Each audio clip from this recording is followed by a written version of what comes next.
হ্যাঁ, এইমাত্র। শোভন এবার অধীরভাবে চেয়ে বলে উঠল, আপনারা কি বলতে চাইছেন স্পষ্ট বলুন। মার কি কিছু হয়েছে?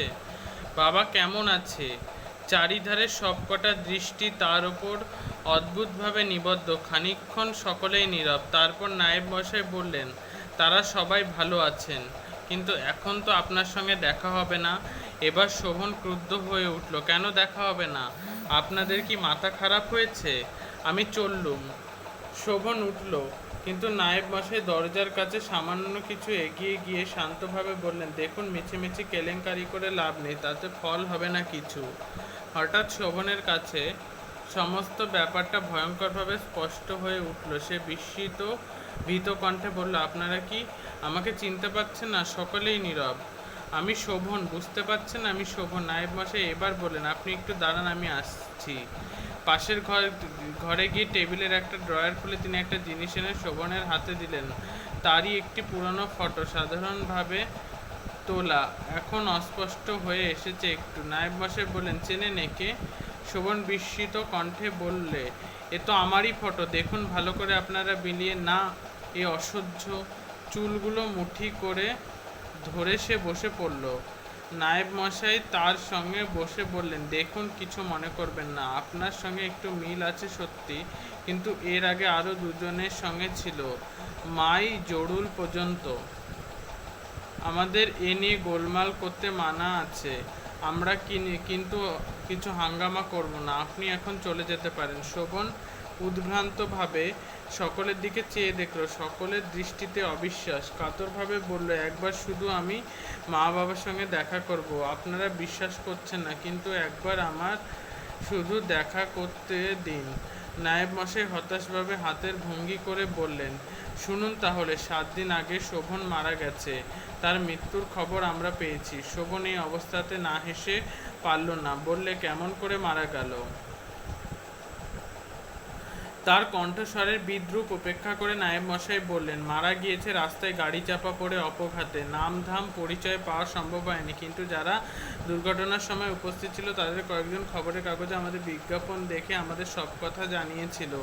হাসপাতালেও আমরা খবর নিয়েছি, সেখানকার ডাক্তারের বর্ণনাও আমাদের সঙ্গে মিলে গিয়েছে।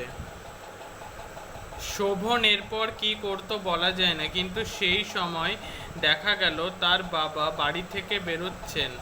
মানুষের সঙ্গে ঝড়ে ভাঙা গাছের যে এতদূর সাদৃশ্য হতে পারে সাহিত্যের উপমা পড়ে কখনো তার মনে হয়নি। তার চলার গতিতে পর্যন্ত যেন ভয়ঙ্কর দুর্ঘটনার পরিচয় আছে। সকলে কিছু বুঝে উঠবার আগেই শোভন দৌড়ে ঘর থেকে বার হয়ে গেল। নায়েব কর্মচারীর যারা ব্যাপারটা বুঝে যখন তার পিছু নিলে, তখন সে বাবার কাছে গিয়ে উপস্থিত। বাবা! বৃদ্ধ থমকে দাঁড়ালেন। সে মুখের বেদনাময় বিমূঢ়তা শোভনের বুকে ছুরির মতো বিঁধল। বাবা, আমায় চিনতে পারছো? বৃদ্ধ স্লোলিত পদে এক পা এগিয়ে আবার থমকে গেলেন। প্রবল ভাবাবেগে তার বার্ধক্যে শিথিল মুখকে বিকৃত করে দিচ্ছে। তখন নায়েব মশাই ও কর্মচারীরা এসে পড়লেন। বৃদ্ধ কম্পিত হাত তুলে কম্পিত স্বরে বললেন, কে? নায়েব মশাই শোভনের কাঁধে দৃঢ়ভাবে হাত রেখে বললেন, না, কেউ না, সেই সেবারের মতো। এই নিয়ে 3 বার হলো। একজন কর্মচারী বললে, আমরা আসতে দিইনি, হঠাৎ আমাদের হাত ছাড়িয়ে। বৃদ্ধ তাকে থামিয়ে বললেন, কিছু বলো না, চলে যেতে দাও। বৃদ্ধ শেষবার শোভনের দিকে কাতরভাবে চেয়ে আবার ঘরের দিকে ফেলেন। শোভন স্তব্ধ হয়ে দাঁড়িয়ে রইল।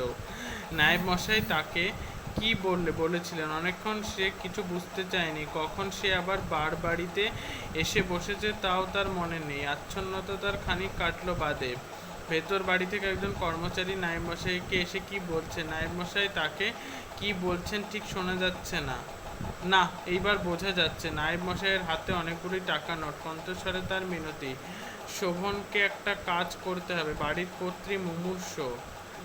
ছেলের মৃত্যু সংবাদ তিনি শোনেননি, তাকে কিছু জানানো হয়নি। তখন তিনি তাকে শেষ দেখবার আশা করে আছেন। সেই জন্যই বুঝি তিনি মৃত্যুতেও শান্তি পেতে পাচ্ছেন না। শোভনকে তার হারানো ছেলে হয়ে একবার দেখা দিতে হবে। মুমূর্ষ নিষ্প্রভ দৃষ্টিতে কোনো কিছু ধরা পড়বে না।